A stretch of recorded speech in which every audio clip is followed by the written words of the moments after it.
দেখছেন বিস club biscuit presents প্রবাস কণ্ঠ প্রাইম নিউজ। মালয়েশিয়ায় যক্ষ্মা সংক্রমণ বাড়তে থাকায় জনসাধারণকে সতর্ক থাকার আহ্বান জানিয়েছে দেশটির স্বাস্থ্য মন্ত্রণালয়।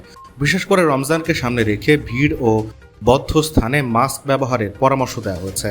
স্বাস্থ্য মন্ত্রণালয়ের এক বিবৃতিতে জানানো হয়, 8 থেকে 14 ফেব্রুয়ারি পর্যন্ত ষষ্ঠ মহামারী তাত্ত্বিক সপ্তাহে সারা দেশে নতুন করে 596 জন টিবি রোগী শনাক্ত হয়েছে।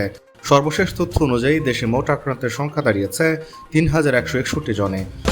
মালয়েশিয়ায় 10 রিঙ্গিতের বিস ক্লাব বিস্কিট কিনে এবার গাড়ি জেতার সুযোগ। আরও থাকছে প্লে স্টেশন, 10টি বাইসাইকেল ছাড়াও 20টি আকর্ষণীয় গিফট হ্যাম্পার। অংশ নিতে আপনার নাম, ফোন নম্বর, দোকানের নাম আর ভাউচারের ছবি পাঠিয়ে দিন কিউআর কোডের লিঙ্কে। অফারটি চলবে 28 ফেব্রুয়ারি পর্যন্ত। মন্ত্রণালয় বলছে, ভিড়, বদ্ধ এবং অপর্যাপ্ত বায়ু চলাচলযুক্ত পরিবেশে সংক্রমণের ঝুঁকি বেশি থাকে। বিশেষত চিকিৎসাবিহীন সক্রিয় টিবি আক্রান্ত ব্যক্তি উপস্থিত থাকলে ঝুঁকি আরও বাড়ে। তারা জানায়, রমজান নিজে টিবি ছড়ানোর কারণ নয়, তবে এ সময় সামাজিক মেলামেশা বেড়ে যাওয়ায় সংস্পর্শের সুযোগ বাড়ে, ফলে সংক্রমণের সম্ভাবনাও বৃদ্ধি পায়।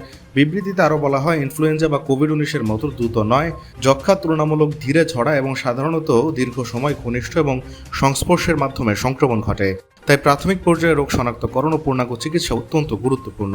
জনসাধারণকে কাশি, হাঁচি, শিষ্টাচার মেনে চলা, ঘরের ভেতর পর্যাপ্ত বায়ু চলাচল নিশ্চিত করা, উপসর্গ থাকলে জনসমাগমে মাস্ক পরা এবং 2 সপ্তাহের বেশি স্থায়ী কাশি হলে দ্রুত চিকিৎসকের শরণাপন্ন হওয়ার আহ্বান জানানো হয়েছে। স্বাস্থ্য মন্ত্রণালয় জানিয়েছে, জনসচেতনতা এবং সম্মিলিত উদ্যোগের মাধ্যমে টিবি নিয়ন্ত্রণ সম্ভব এবং নিরাপদ ও সুস্থ রমজান নিশ্চিত করা যাবে। প্রবাস কণ্ঠ news desk. Buy 8 ringgit worth of Mr. Noodles and stand a chance to win exciting gifts, including a motorcycle as a first prize. You can also get more than 50 attractive prizes, including a TV, t-shirts, and an oven. Simply scan the QR code and enter your name, mobile number, and store name. Promotion runs from 25 November 2025 to 25 February 2026. So enjoy Mr. Noodles and don't miss your chance to win.